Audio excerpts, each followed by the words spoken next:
我覺得鐵人三項呢個比賽咧係同我嘅人生好相似嘅。呢個係一個我覺得係平衡同埋挑戰嘅一個運動咯。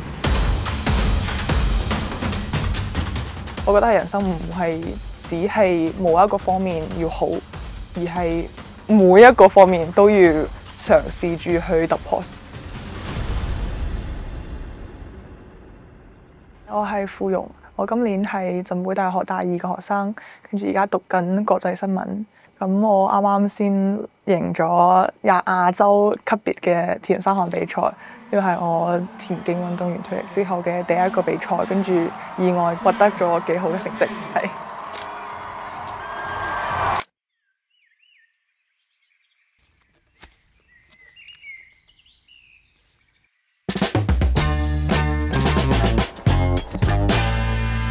我細時咧開始嘅游水嘅。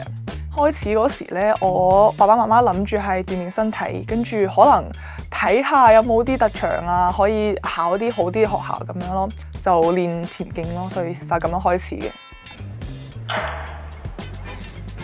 我媽咪咧係好支持我嘅，雖然我哋成日嗌交，因為我成日話我唔想訓練，想翻屋企嘅。但我媽媽就話：你去啦，你去咗先，你練唔練？你唔舒服你就唔練，你去咗先，開始先。咁樣其實我覺得呢個開始先咧係一個好重要嘅 concept 咯，對我嚟講。加拳，加拳，跑拳，跑拳。6年級嗰時俾咗一個市級別嘅比賽，當時我俾嘅最大級別嘅比賽咯，跟住意外攞咗個第2名。就自此之後咧，我就開始比得越嚟越好，跟住初中咧係代表廣州市去參加嗰個省運會嗰個比賽之後咧，我就開始比較系統嘅訓練，比較專業嘅訓練。但係我係到咗高中之後咧，好似可以試下啲其他運動咯，跟住我哋就轉咗項去7項全能。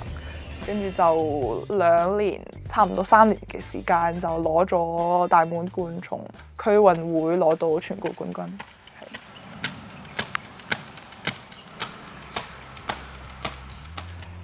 其實我覺得到咗後邊比賽咧，壓力好大，因為我練咗好多年啦已經。跟住我覺得好似呢個訓練咧係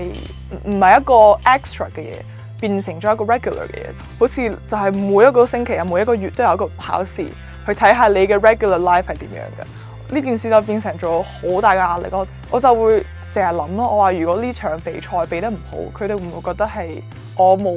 認真訓練啊？同埋我身體都因為練咗好多年，都有好多大大細細嘅傷咯。咁有時咧，其實我覺得係大部分係生理原因。其實我覺得唔會痛嘅，但係一訓練咧，我就覺得周身唔舒服。唔論係贏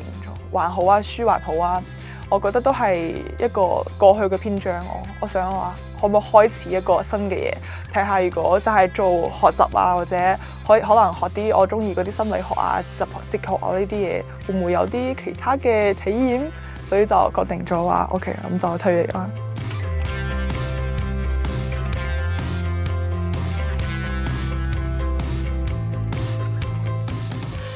係因為我爸爸媽媽都係做記者嘅，係跟住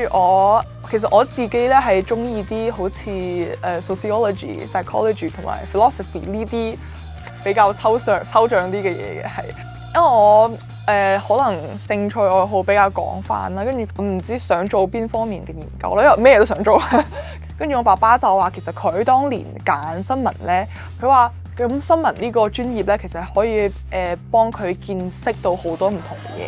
同埋佢可以同好多唔同人交流啊，可能見證佢哋唔同嘅人生故事，同埋新聞咧係一個好好工具去了解同埋認識呢個世界。所以我話好啊，咁聽起身好好玩噶喎，咁就嚟學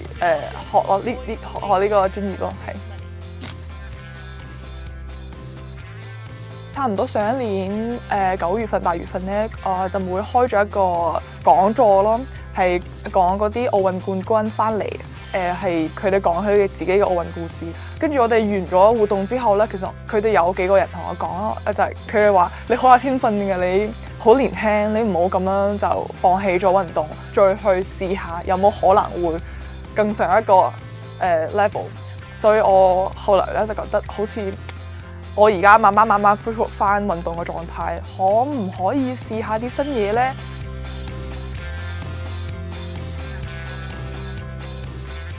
因為我覺得鐵人三項呢個比賽咧係同我嘅人生好相似嘅，即係呢個係一個我覺得係平衡同埋挑戰嘅一個運動咯。即係平衡咧係呢3個游水、單車同埋跑步咧，其實係好唔同嘅。